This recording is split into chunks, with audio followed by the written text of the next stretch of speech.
Hello बच्चों। आज हम लोगों ने, जैसा कि आप लोगों को पता है,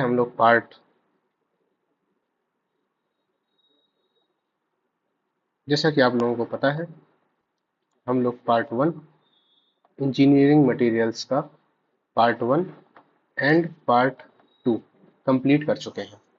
आज हम लोग पढ़ेंगे पार्ट 3। तो चलिए इसको आज हम शुरू करते हैं। अगर आपने ये वीडियोस नहीं देखी तो पहले आप इनको कंप्लीट करिए, देन पार्ट 3 की तरफ स्विच करिए। आज के पार्ट में हम लोग पढ़ेंगे एलॉयस के बारे में। एलॉयस बेसिकली मिश्र धातु क्या होती हैं एंड किस किस तरीके की होती हैं, उनका फॉर्मूला क्या होता है, उनके यूजेस क्या होते हैं, उनके कंपोजिशन क्या होते हैं। इसके अलावा हम लोग ग्लास के बारे में पढ़ेंगे, कांच के बारे में। इसके अलावा हम लोग पढ़ेंगे रिफ्रैक्टरी मटेरियल्स के बारे में। रिफ्रैक्टरी मटेरियल्स आपको इनके बारे में जानने को मिलेगा। तो चलिए एक्साइटमेंट के साथ आज के चैप्टर को शुरू करते हैं। Let's begin. पहला है कि एलॉयस क्या होते हैं, मिश्र धातु क्या होती है। तो जैसा कि आप लोगों में से बहुत सारे लोगों को पता होगा कि अगर मान लीजिए आपके पास कोई एक मेटल है, ये हो गया, इसमें आपने कुछ अलग से कोई दूसरी मेटल मिला दी। मेटल, ये आपकी मेटल मान लेते ए है, और आपने इसमें मेटल बी मिला दी ऊपर से, और दोनों को मिक्स करने के बाद जो आपका बना, आप उसको यूज कर रहे हो। वो एक अलग तरीके की चीज है जिसकी प्रॉपर्टी दोनों से थोड़ा सा अलग है। ये आपकी मिश्र धातु है। फॉर एग्जाम्पल के लिए अभी लाइव एग्जाम्पल समझते हैं। जैसे आप लोगों ने अपने घरों में बहुत सारे लोगों को ज्वेलरी पहने देखा होगा। गोल्ड की ज्वेलरी, सोने के, आपने अपनी मम्मियों के कान में देखा होगा, या आप लोगों के या और भी कहीं यहाँ पे सोने के आभूषण देखे होंगे। तो उसमें क्या होता है, वो 100% आपका गोल्ड नहीं होता। 100% वो प्योर गोल्ड नहीं होता है। वो क्या होता है, आपके गोल्ड में कॉपर मिक्स रहता है। आपके गोल्ड में कुछ कुछ कॉपर मिक्स होता है, और वो इतने अच्छी तरीके से मिक्स होता है कि कि वो आपको पता भी नहीं चलता। तो जो आपका कॉपर होता है, इसका काम क्या होता है कि गोल्ड को स्ट्रेंथ प्रोवाइड कराना। गोल्ड को स्ट्रेंथ प्रोवाइड कराना, क्योंकि जो 100% प्योर गोल्ड होता है, जिसको हम लोग 24 कैरेट का गोल्ड बोलते हैं, वो इतना स्टेबल होता ही नहीं है। वो बहुत फ्रेगाइल होता है, मजबूत नहीं होता। उससे आप अपने ज्वेलरीज नहीं बना सकते। वो सस्टेन नहीं कर पाएगा। वो सस्टेन कर पाए, थोड़ा सा स्ट्रांग आ जाए, उसमें स्ट्रेंथ आ जाए, उसके लिए हम लोग उसमें कॉपर मिक्स करते हैं। देन तो आपका एक तरह से एलॉय है ये। क्या है? एलॉय, मिश्र धातु। आप लोगों ने, बहुत सारे लोगों ने किचन में स्टील के बर्तन यूज किए होंगे, स्टील की अलमारी, स्टील के बर्तन वगैरह वगैरह। तो ये भी एक तरह का क्या है, एलॉय है।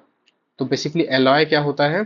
एलॉय होता है आपका दो या दो से अधिक तत्वों का वह समांगी मिश्रण जो धात्विक गुण प्रदर्शित करता है, मिश्र धातु कहलाता है। मतलब कि इसमें आपकी मिनिमम दो या दो से ज्यादा एलिमेंट्स मिलेंगे, और वो समांगी मिश्रण होगा। समांगी मिश्रण का मतलब क्या होता है? होमोजीनियस। होमोजीनियस मतलब दिखने में एक जैसा होगा। जैसे आपकी ज्वेलरी है, स्टील में आप देख के नहीं बता सकते कहाँ पे आयरन है, कहाँ पे जिंक है, कहाँ पे कॉपर है, ऐसा नहीं बता सकते आप देख के। या आपका जो गोल्ड है, जो गोल्ड आभूषण पहने हो, ये भी एक तरह से अलॉय है कॉपर का, गोल्ड और कॉपर का। तो इसे आप बता नहीं सकते कि गोल्ड कहाँ पर है, कॉपर कहाँ पे एग्जैक्टली। अच्छे से मिक्स है, समांगी मिश्रण है, होमोजीनियस मिक्सचर है। और ये धात्विक गुण प्रदर्शित करता है। अभी धात्विक गुण क्या होते हैं? इसके अंदर जो भी प्रॉपर्टीज होती हैं आपकी, वो मेटल वाली प्रॉपर्टीज होती हैं। Metallic properties. मेटेलिक प्रॉपर्टीज क्या होती है? जैसे शाइन मारना, शाइनी, और उसको आवाज करना। अगर उसमें हम किसी को मेटल में अगर हम दूसरी मेटल को टकराएंगे तो आवाज आएगा, साउंड आएगा। हम उसको धातुओं को पीट सकते हैं, तो इस तरह से धातु को भी हम पीट सकते हैं। पीटना मतलब, आपने आघात वर्धनीयता और तन्यता गुण पढ़े होंगे। जैसे लिखा है ना, आघात वर्धनता। आघात वर्धनता मतलब आप आपको पीट पीट के पतली पतली परत बना सकते हैं। आघात वर्धनता।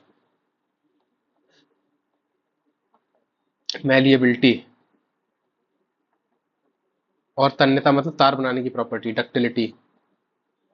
डक्टिलिटी माने तन्यता। तो ये सारी प्रॉपर्टी जो होती हैं आपकी शो होती हैं, तभी इसको मिश्र धातु कहते हैं। तो मिश्र धातु आई होप आपको समझ में आ गया होगा, दो या दो से अधिक धातुओं का वह समांगी मिश्रण जो धातु गुण प्रदर्शित करता है, मिश्र धातु कहलाता है। when two and more than two metal elements are mixed homogeneously, and then if it shows metallic properties, it will be called as मिश्र धातु या फिर alloys.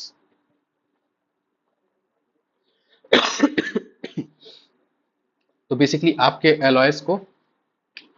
एलॉयस को दो कैटेगरी में बांटा जाता है. एक होते हैं आपके फेरस एलॉयस, एक होते हैं नॉन फेरस एलॉयस. फेरस से ही क्लियर है, फेरस मतलब आयरन, Fe. वो सारे एलॉयस जिसमें आयरन एक मेन कंपोनेंट है, जिसमें लोहा मुख्य अवयव होता है. मतलब कि जैसे अभी हम लोगों ने पढ़ा कि आपका A प्लस बी जब मिलेंगे, दो मेटल मिलेंगे, तो आपका कुछ C बनेगा जो आपका एलॉय है. तो मान के चलिए कि अगर ये आपका आयरन है और ये बी आपकी जगह कॉपर यूज कर रहे हो, निकल यूज कर रहे हो, एल्यूमिनियम यूज कर रहे हो, Mg यूज कर रहे हो, कुछ और भी यूज कर रहे हो, या फिर साथ में आपने कुछ और मतलब दो तीन एक साथ यूज कर लिया, Fe, निकल, कॉपर.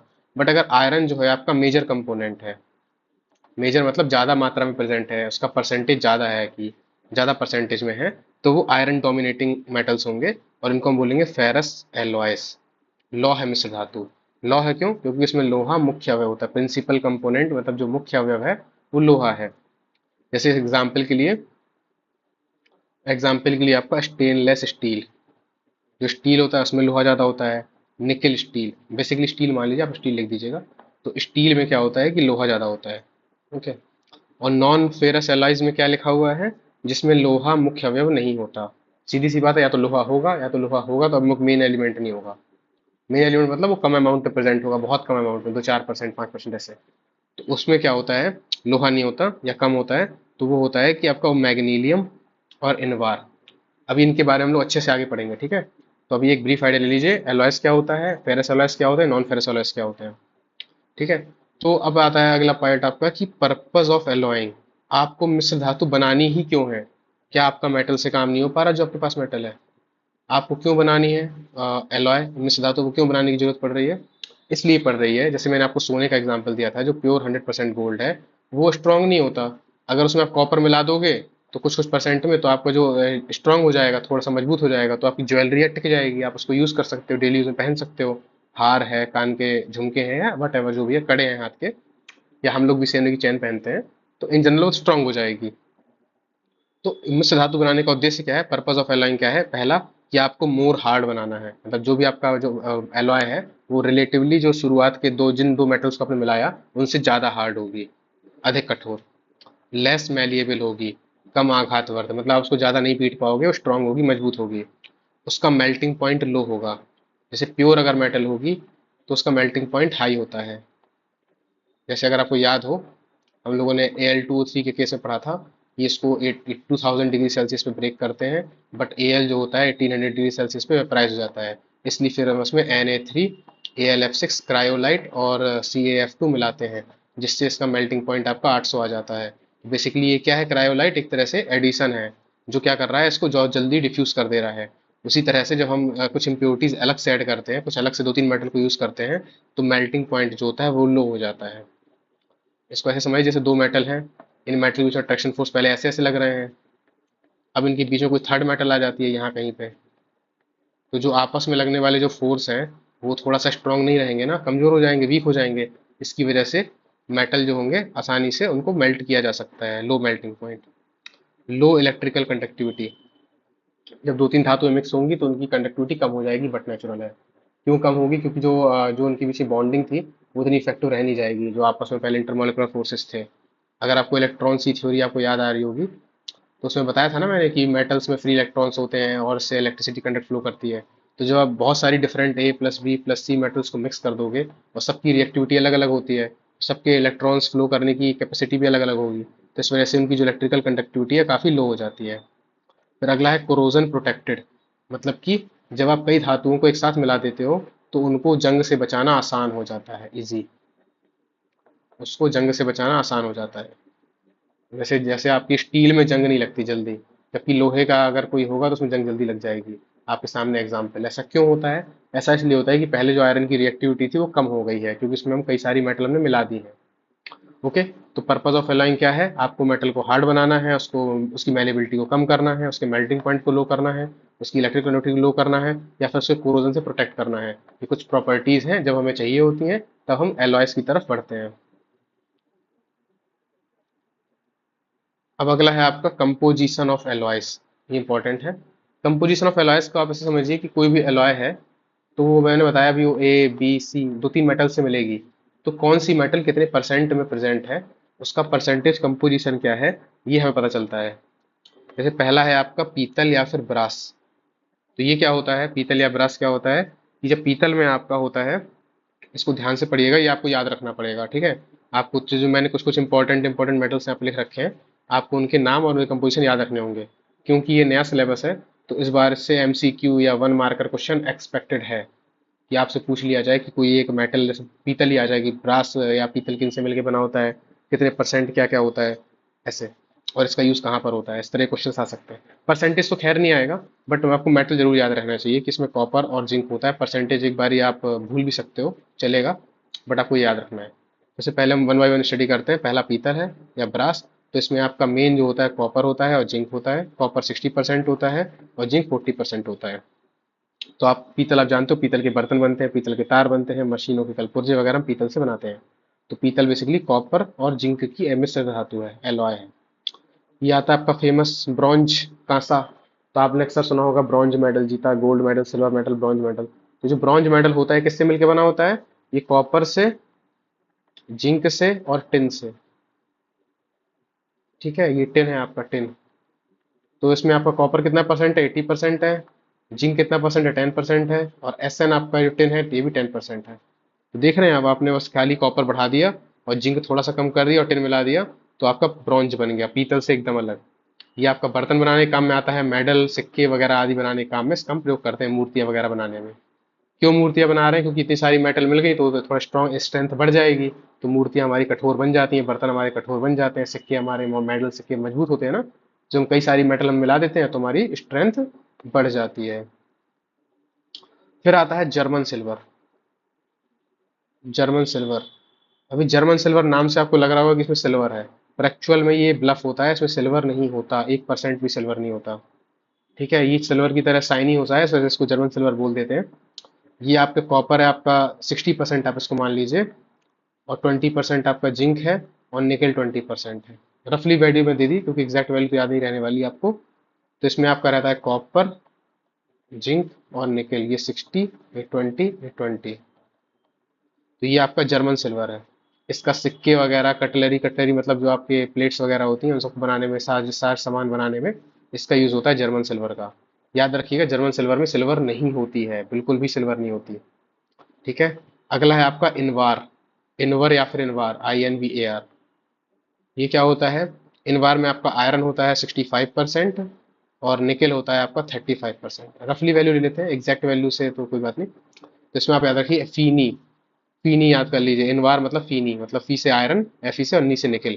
आयरन और निकल जब मिक्स होंगे तब आपका इनवार बन जाएगा। ये यूज होता है आपका घड़ी में, पेंडुलम वगैरह इन सब चीज़ों में यूज होता है। अगला है आपका मैग्नीलियम। मैग्नीलियम अगर आ जाए तो आप अच्छे ध्यान से देखिएगा और समझ जाइएगा, आप खुद सोचिए, इसको ब्रेक डाउन करिए। मैग्नीलियम मतलब मैग्नीशियम और एल्यूमिनियम। तो मैग मतलब मैग्नीशियम, एल्यूमिनियम का Al। तो मैग्नीशियम प्लस एल्यूमिनियम दोनों का आपको मिक्स करना है, आपका मैग्नीलियम बन जाएगा।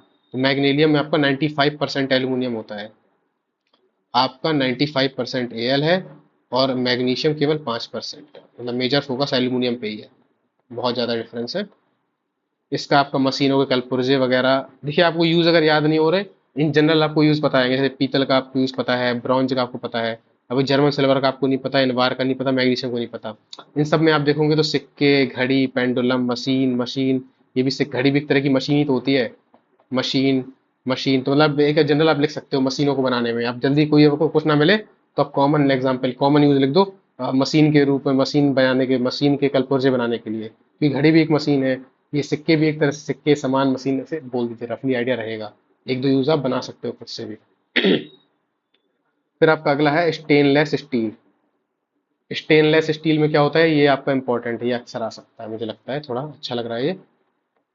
स्टेनलेस स्टील में आपका होता है आयरन 73%, क्रोमियम 18%, निकेल 8%, कार्बन 1%। इसको याद रखिएगा, मुझे लग रहा है इंपॉर्टेंट है। तो स्टेनलेस स्टील में आपका आयरन होता है, मतलब ये फेरस एलॉय है एक तरह से। फेरस मतलब ऐसी एलॉयस जिसमें फेरस या आयरन इंपॉर्टेंट हो, तो इसमें बहुत इंपॉर्टेंट देखिए 73% है। और क्रोमियम आपका 18% है, निकल आपका 8% है, और कार्बन है जो आपका 1% है। इन सबको मिला के आपका बन जाता है स्टील। तो ये बेसिकली हमारे एलॉयस के बारे में था। एलॉयस का टॉपिक हो गया आपका। अब आज थोड़ी देर हम शुरू करते हैं पोर्टलैंड सीमेंट के बारे में। पोर्टलैंड सीमेंट क्या होता है? पोर्टलैंड सीमेंट होता है बेसिकली जो आप लोग घर में सीमेंट यूज करते हो घर बनाने में, ये उसी को ही हम पोर्टलैंड सीमेंट बोलते हैं। इसको पोर्टलैंड सीमेंट क्यों बोलते हैं? क्योंकि जो इंग्लैंड का एक शहर था ये पोर्टलैंड, इंग्लैंड का एक शहर था पोर्टलैंड, वहां पे जो चट्टाने मिली थी, पत्थर पहाड़ मिले थे, वो समथिंग लाइक आज की सीमेंट के जैसे थे। जो आज के सीमेंट बनाते हैं वो पहली बार वहीं पे ही मिली थी, मतलब उस तरह का पत्थर वहां मिले थे सीमेंट जैसे। दैट्स वाई इसका नाम पड़ गया पोर्टलैंड सीमेंट। तो पोर्टलैंड सीमेंट के होता क्या क्या है, हमारा इस टॉपिक का हिस्सा है। पोर्टलैंड सीमेंट के बारे में हम पढ़ेंगे, इसके कंपोजिशन क्या होता है। कंपोजिशन मतलब किन किन चीजों से पोर्टलैंड सीमेंट मिलकर बनी होती है, और सीमेंट में हार्डनिंग कैसे होती है। हार्डनिंग का मतलब क्या है कि जैसे सीमेंट आपका पाउडर फॉर्म में होता है जब आप खरीदते हो, फिर कैसे वो इतनी मजबूत मजबूत इमारत बनाने में हेल्प करता है हमारी, उसको हमें समझना है। तो पोर्टलैंड सीमेंट क्या होता है? ये बेसिकली आपका कैल्शियम सिलिकेट, कैल्शियम एल्यूमिनेट और थोड़ी सी मात्रा में जिप्सम से मिलके बनता है। ये आप तीन चीज़ आप याद रखना है। कैल्शियम सिलिकेट, तो कैल्शियम सिलिकेट आपका होता है CaSiO3, ये पहला कंपोनेंट। दूसरा है आपका कैल्शियम एल्यूमिनेट, जैसे आपका ये है ना CaO.SiO2, इसको अगर आप जोड़ के लिखोगे तो यही बनेगा CaSiO3। फिर है आपका कैल्शियम एल्यूमिनेट, तो CaO.Al2O3। कुछ लोग इसको ऐसे भी लिख सकते हैं CaAl2O3, ऐसे भी लिख सकते हो या ऐसे लिख दो, ऐसे याद कर लो ज़्यादा आसान है, क्योंकि हम लोगों ने एल्यूमिना पढ़ाई था Al2O3 मेटलर्जी के भी पिछले पार्ट में। और CaO आपको कैल्शियम याद आ जाएगा, तो CaO प्लस Al2O3, तो ये आपका ये बन गया आपका कैल्शियम एल्यूमिनेट। और जो तीसरा कंपोनेंट होता है जिप्सम होता है आपका, ये जिप्सम, ये होता है आपका CaSO4.2H2O, ये है आपका जिप्सम। Gypsum, gypsum. तो ये जिप्सम क्या है आपका? आपको बेसिकली तीन चीजें मिलानी है, कैल्शियम सिलिकेट, कैल्शियम एल्यूमिनेट और जिप्सम, तो आपकी सीमेंट बन के तैयार हो जाएगी। तो अगर आप गौर से देखोगे तो इसमें देखिए आपका CaO SiO2 CaSiO2 CaOl2O3, ये बहुत ज़्यादा है। तो बेसिकली जो कंपोजिशन ऑफ सीमेंट होता है ना, जो सीमेंट बनी है, उसमें आप देखोगे तो सबसे ज़्यादा CO कैल्शियम ऑक्साइड होता है 50 से 60%, इसे चूना पत्थर या लाइम बोलते हैं। फिर सिलिका होता है SiO2, जिसको हम रेत या सैंड बोलते हैं, 20 to 25% सिलिका। फिर हम एल्यूमिना का ऑक्साइड मिला देते हैं, ये 5 से 10%, फिर कुछ MgO वगैरह मिला देते हैं। इस तरह करते करते हमारा पूरा जो सीमेंट का कंपोजिशन बनके तैयार हो जाएगा। तो आप इन तीनों के बारे में लिख सकते हो, या आप इन चार के बारे में भी लिख सकते हो, जो आपको ठीक लगे आप लिख सकते हो। इन जनरल ये तीन ज़्यादा इंपॉर्टेंट है, और ये अब इनके भी डीप डाउन आप जाओगे तो ये CaO SiO2 Al2O3, ये तीन तो इंपॉर्टेंट है ही। ठीक है, और ये आपका बन जाएगा, सीमेंट आपकी इस तरह से बन जाती है। अगला है C hardening of cement. Hardening of cement मतलब सीमेंट को हमें हार्ड करना है। हमें हार्ड करना क्यों है? आप जानते हैं आपको घर बनाना है, घर बनाना है तो आपको सीमेंट ऐसा पाउडर है जो ईंटों को जोड़ जोड़ के हार्ड कर देता है, आपका स्ट्रॉन्ग मजबूत दीवारें बन जाती हैं। ठीक है, तो ऐसे आपने बहुत सारे टीवी में ऐड देखे होंगे कि हमारी दीवार इस सीमेंट से बनी है तो बहुत स्ट्रॉन्ग है, अंबुजा सीमेंट करके कोई आता है ऐड, कि हमारी दीवार अंबुजा सीमेंट से बनी है तो बहुत स्ट्रॉन्ग है। तो ऐसे बहुत सारी मार्केटिंग में कई तरह की सीमेंट आती हैं। तो इन जनरल जो सीमेंट का बेसिक प्रिंसिपल है वो क्या होता है, वो हमें समझना है कैसे काम करता है सीमेंट। तो सीमेंट का जो मेन पर्पज है वो है कि जब आप सीमेंट में जल मिलाकर रखोगे तो एक कठोर पदार्थ बन जाएगा, इसी को ही सीमेंट का जमना कहते हैं। मतलब अगर आपसे आ जाए हार्डनिंग ऑफ सीमेंट क्या है, सीमेंट का जमना किसे कहते हैं, तो आप लिखोगे डेफिनेशन कि जब हम सीमेंट में पानी मिलाते हैं तो पानी मिलाने के बाद क्या होता है कि गाढ़ा पदार्थ बनता है जो कठोर पदार्थ के रूप में बदल जाता है, बहुत हार्ड मटेरियल बन जाता है, इसी को ही सीमेंट का जमना कहते हैं। अब खुद सोचो, ये आपका सीमेंट है, मतलब मान लीजिए ये पाउडर्ड फॉर्म में अभी, ये पाउडर्ड फॉर्म है आपका सीमेंट है, कैसे ये कितना सॉलिड मटेरियल बन जाता है, कैसे ऐसा क्या होता है इसमें, इसको समझते हैं। तो सीमेंट बेसिकली है कि आपका सिलिकेट से मिलके बना है, देख रहे हैं आप ये बॉन्ड, ये सारे आपके बॉन्ड हैं सिलिका के, ओ ओ ओ ओ ओ ऐसे, फिर ये ओ ऐसे ऐसे करके ओ। तो होता क्या है ना कि इसमें होते हैं हाइड्रोलिसिस। जब आप पानी डालते हो तो पानी क्या करता है कि इनके बीच में बहुत लंबी चेन बना देता है, वाटर एब्जॉर्ब होता है, और जो पहले पाउडर्ड फॉर्म में अलग अलग सीमेंट था, इनके बीच में एक नेटवर्क स्टेब्लिश कर देता है। बेसिकली सीमेंट में हाइड्रोलिसिस होती है, जिससे लंबी श्रृंखला वाले पॉलीमर बनते हैं। अभी हम पॉलीमर अगले पार्ट में पढ़ेंगे, पार्ट 4 में बहुत अच्छे से पढ़ेंगे। उसके बारे में अच्छे से पढ़ेंगे। तो ये आपका सीमेंट की हाइड्रोलिसिस होगी। हाइड्रोलिसिस मतलब वाटर जो एब्जॉर्ब करेगा ये सीमेंट है, और हाइड्रोलिसिस एब्जॉर्ब करने के बाद एक लॉन्ग नेटवर्क बनेगा। किसका? सिलिकेट्स का। ये आपका SiO, फिर SiO, ऐसे करते करते बहुत लंबी नेटवर्क बन जाएगी। तो वही हम लोग देखा, जब नेटवर्क होता है तो बहुत स्ट्रांग हो जाता है। तो इस वजह से ये आपका बनेगा long chain cross link polymer. इसको फिर से देख लीजिए एक बार। ये आपका बनेगा long chain cross link polymer. Long chain cross link का मतलब क्या है? पहले ऐसे हाइड्रोलिसिस होगी, फिर ऐसे वर्टिकल भी हाइड्रोलिसिस होगी। तो जब आप इस तरह से हाइड्रोलिसिस करोगे तो बहुत स्ट्रॉन्ग नेटवर्क हो गया ना। हम लोग के कपड़े भी तो कैसे बनाए जाते हैं? देखिए, धागा अपने आप में बहुत कमजोर है, लेकिन जब धागे को हम ऐसे ऐसे ऐसे करके, फिर ऐसे ऐसे ऐसे ऐसे करके बुनते हैं, तो पूरा एक बड़ा सा कपड़ा थान तैयार हो जाता है। तो उस बड़े से कपड़े थान से अपने कपड़े पहनते हैं, तो कितने मजबूत कपड़े रहते हैं हमारे। तो वैसे ही यहाँ भी है। यहाँ पे क्या होगा, जब जब तो आपका सीमेंट है, इस सीमेंट में जब आप वाटर मिलाओगे, तो बहुत सारे SiO वाले ऐसे ऐसे ऐसे आपके बॉन्ड जो है बनते चले जाएंगे। उससे जो लॉन्ग चेन बनेगी, लंबी श्रृंखला बनेगी पॉलीमर की, उसको ही हम बोलेंगे hardening of cement. Hardening of cement या सीमेंट का जमना। तो इसकी एक रिएक्शन है आपके सामने। रिएक्शन कुछ नहीं, इन जनरल सिंपल है, जो आपने अभी तक पढ़ा। ये आपका CaO.Al2O3 है, उसको आप ऐसे ही लिख दो, एल्यूमिनेट। और ये CaSO4, ये आपका वो है, क्या कहते हैं, आपका जिप्सम है, CaSO4.2H2O। फिर यहाँ पे आप सबको लाइन से लिख दो बस, जो आपके सामने था। इसके बीच का ये प्लस आप हटा दो, ये आपके बीच का प्लस हटा दो, और सबको एक साथ लिख दो ऐसे, 3CaSO4.2H2O। देखो, मैंने प्लस हटा दिया और पूरा कंबाइंड फॉर्म में ऐसे लिख दिया। तो ये है आपका क्या? Hydrated cement. मतलब ऐसी सीमेंट जिसमें पानी मिलाया जा चुका है। जैसे पानी मिल चुका है, तो इसमें नेटवर्क बन जाएगा, नेटवर्क बन जाएगा तो स्ट्रांग हो जाएगी। ओके। तो जब हम सीमेंट में पानी मिलाते हैं, आपने अक्सर नोटिस किया होगा, आसपास अगर आपने मिलाते हुए देखा होगा, तो बहुत ज़्यादा गर्मी पैदा होती है, हीट निकलती है जब सीमेंट में पानी मिलाया जाता है। तो ये आपकी ऊष्मा छेपी या एक्सोथर्मिक प्रोसेस होती है। और ये जो हीट में जो ऊष्मा, जो इस हीट निकल रही है ना, ये सीमेंट के जमने में हेल्प करती है। सीमेंट जब गर्म होती है तो अच्छे से बॉन्ड बन जाते हैं, सेटल डाउन जहाँ जहाँ भी स्पेस होता है। और ये बहुत डेंस नेटवर्किंग हो जाती है, डेंस। जब बहुत डेंस नेटवर्क हो जाएगा, क्रॉस लिंकिंग बहुत अच्छे से हो जाएगी, सीमेंट के मॉलिक्यूल्स के बीच में क्रॉस लिंक बन जाएंगे, तो आपका सीमेंट हार्ड हो जाएगा, एक बहुत स्ट्रॉन्ग नेटवर्क बन जाएगा। दैट्स वाई जो एक्सोथर्मिक प्रोसेस है, या ये हीट जो है आपकी, बहुत हेल्प करती है सीमेंट के जमने में। आई होप आपको क्लियर होगा। अगर आए तो आपको ये डायग्राम बनाना चाहिए, 2 लाइन की डेफिनेशन लिखनी चाहिए, एंड आपको ये मेन मेन आप एक रिएक्शन लिख दो और 2 पॉइंट्स लिख दो। That will be enough. फिर हम आज के हमारे टॉपिक बहुत डिस्क्रीट डिस्क्रीट टॉपिक्स हैं, मतलब छोटे छोटे स्मॉल स्मॉल टॉपिक्स हैं। जैसे पहले एलॉय था, अभी सीमेंट है, अभी थर्ड हमारा टॉपिक है कांच। तो कांच के बारे में थोड़ा सा पढ़ते हैं। चलिए, कांच क्या होता है, ग्लास क्या होते हैं। हम लोगों की डेली लाइफ में हम लोगों ने इस कांच को बहुत ज़्यादा यूज़ किया हुआ है। कांच के गिलास से लेकर के कांच के शीशे, खिड़की, दरवाजे, वाट एवर, बहुत सारी चीज़ें जो हम लोग कांच की यूज़ करते हैं, बर्तन से लेकर सब कुछ। तो ये बेसिकली क्या होता है? ये बेसिकली आपका होता है मेटेलिक सिलिकेट्स का सॉलिड सॉल्यूशन। सॉलिड सॉल्यूशन का मतलब क्या है? एक ऐसा सॉल्यूशन है जिसमें आपने A+B को मिक्स किया और एक सॉल्यूशन बना। सॉल्यूशन में हम पता नहीं लगा पाते ना, होमोजेनियस सॉल्यूशन होता है आपका विलेन, क्योंकि इसे पता नहीं लगा पाते, अच्छे से दिखने में एक जैसे होते हैं, मतलब सॉल्यूट विले और विलायक आपस में मिल जाते हैं। तो ये क्योंकि सॉलिड सॉल्यूशन है, सॉलिड सॉल्यूशन में क्या हो रहा है, जैसे आपके एलॉयज आपके सारे सॉलिड सॉल्यूशन होते हैं, तो वही चीज ये कांच भी है। कांच भी एक तरह से आपका सॉलिड सॉल्यूशन है। तो इसमें क्या होगा, इसका जनरल फॉर्मूला होता है Na2।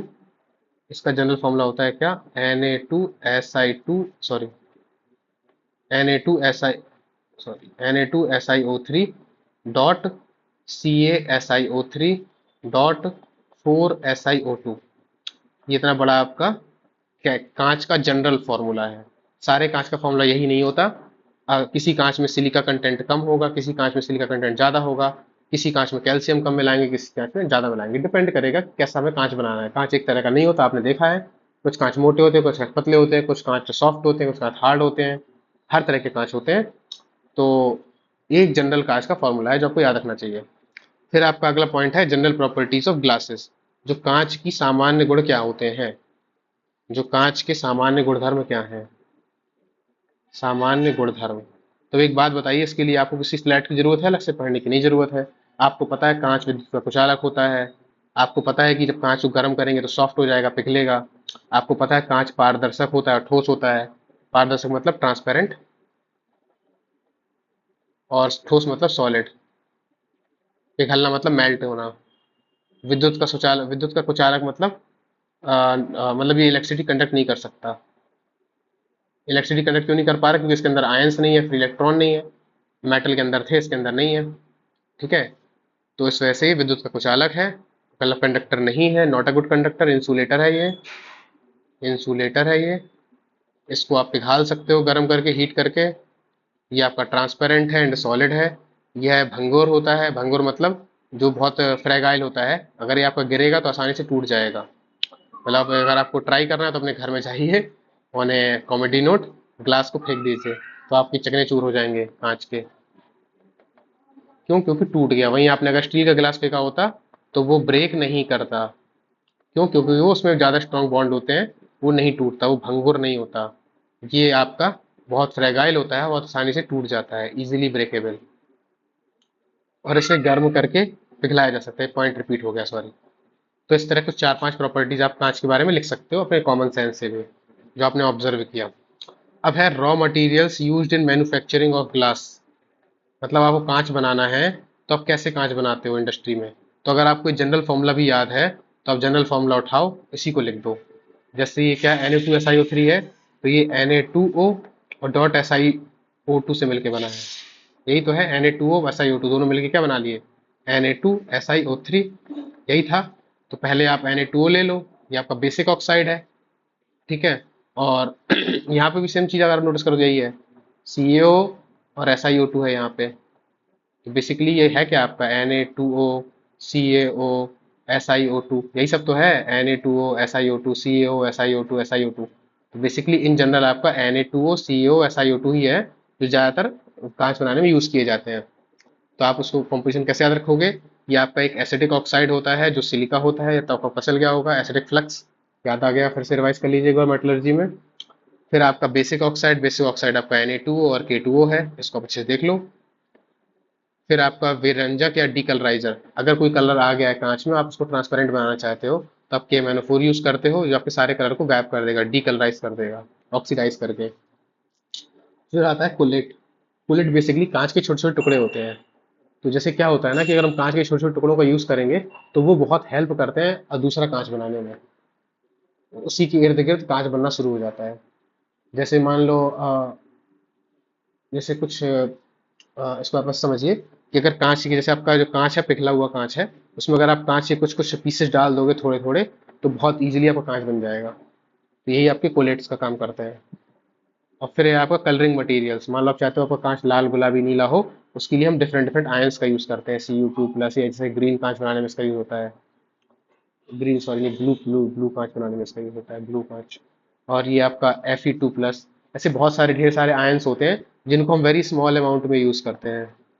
स्मॉल अमाउंट में क्योंकि हम सिर्फ कलर देना है उसको, और बाकी यूज नहीं है उसका। तो ये आपके कलरिंग मटेरियल्स की तरह यूज किए जाते हैं। फिर आता है आपका अगला टॉपिक, टेम्परिंग ऑफ ग्लास। मतलब कांच की टेम्परिंग करना। टेम्परिंग क्या होती है? टेम्परिंग को आप ऐसे समझिए कि ये आपका कांच का गिलास है। ये आपका जो है कांच का गिलास है। ठीक है, थोड़ा सा मोटा कर देता हूँ इस कांच के गिलास को।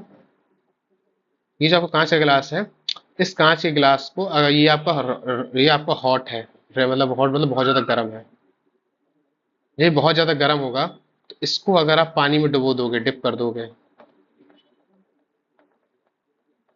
अगर आप इसको पानी में डिप कर दोगे, मतलब कि ये आपका कांच हॉट है और ये वाटर आपका कूल है, ठंडा। जब ठंडा गर्म करोगे तो अगर कांच बहुत पतला होगा तो वो तो चटक जाएगा। चटकना मतलब टूटना।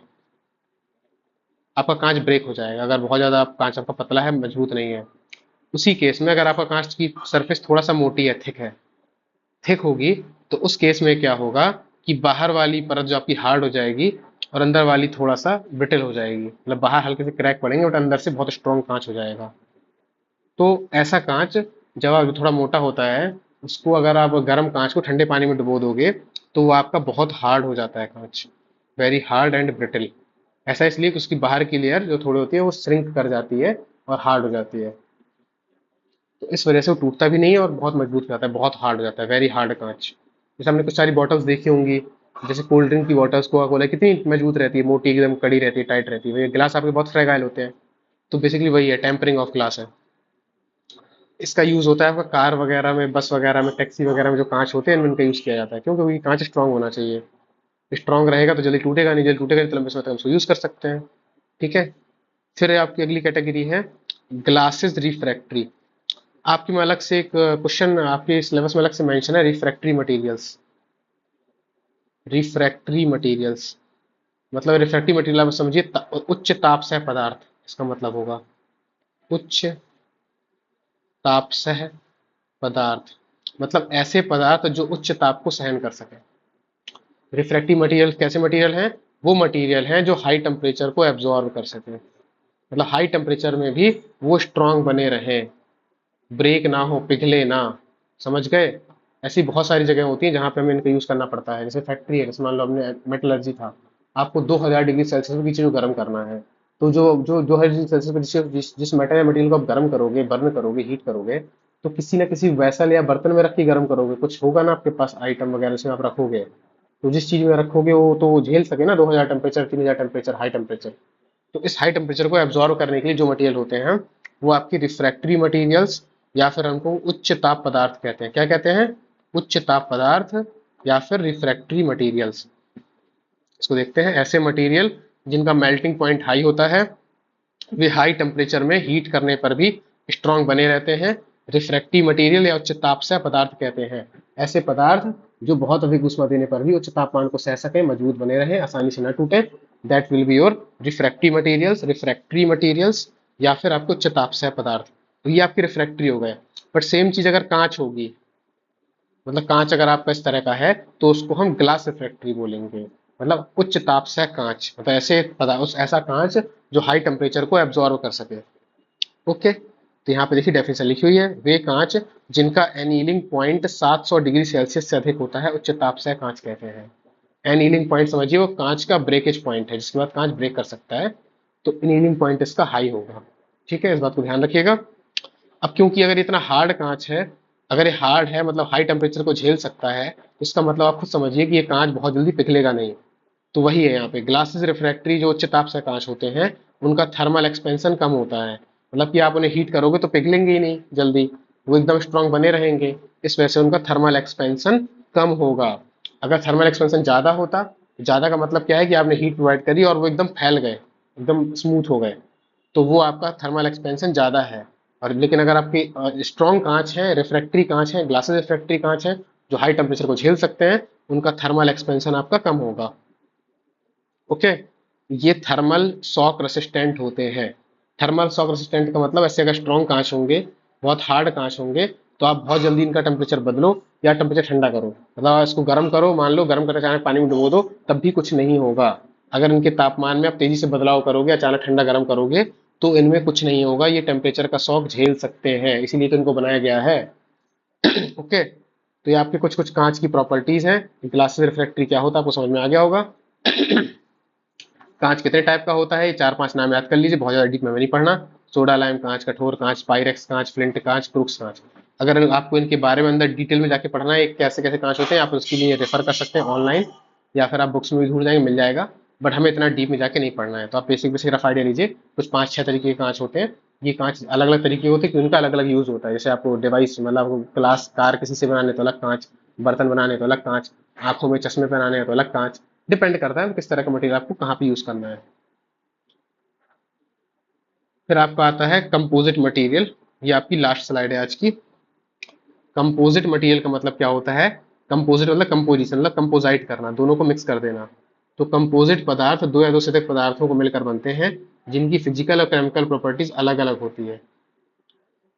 मतलब कि जैसे आपने ए को मिलाया बी से, दोनों की प्रॉपर्टी एकदम अलग अलग होंगी, इसकी प्रॉपर्टी अलग होंगी, इसकी प्रॉपर्टी अलग होंगी, और दोनों को मिला के जो सी बनेगा उसकी प्रॉपर्टी इन दोनों से अलग होंगी, एकदम डिफरेंट। जैसे फॉर एग्जाम्पल के लिए, ये हल्के होते हैं और मजबूत होते हैं, कंपोजिट मटेरियल। ठीक है, कंपोजिट मटेरियल समझिए, दो या दो से अधिक पदार्थों से मिलकर बनाओगे जिनकी फिजिकल प्रॉपर्टीज, केमिकल प्रॉपर्टीज अलग अलग होती है। मतलब आपने ए और बी को मिलाया जिनकी प्रॉपर्टी अलग अलग थी, और इनको मिलाने के बाद जो बना फाइनल सी, उसकी भी प्रॉपर्टी अलग है। ठीक है, इस वजह से इनको कंपोजिट मटेरियल बोलते हैं। ये हल्के होते हैं, मजबूत होते हैं। फॉर एग्जाम्पल के लिए glass fibre, carbon fibre, plywood, concrete, Kevlar और ग्लेयर, ये चार पांच नाम आप याद रखिए। फाइबर मटेरियल अक्सर आपने सुना होगा, फाइबर, जैसे फाइबर के आपके लेंस भी आते हैं कांच में, जो आंखों में चश्मे पहनते हैं फाइबर के।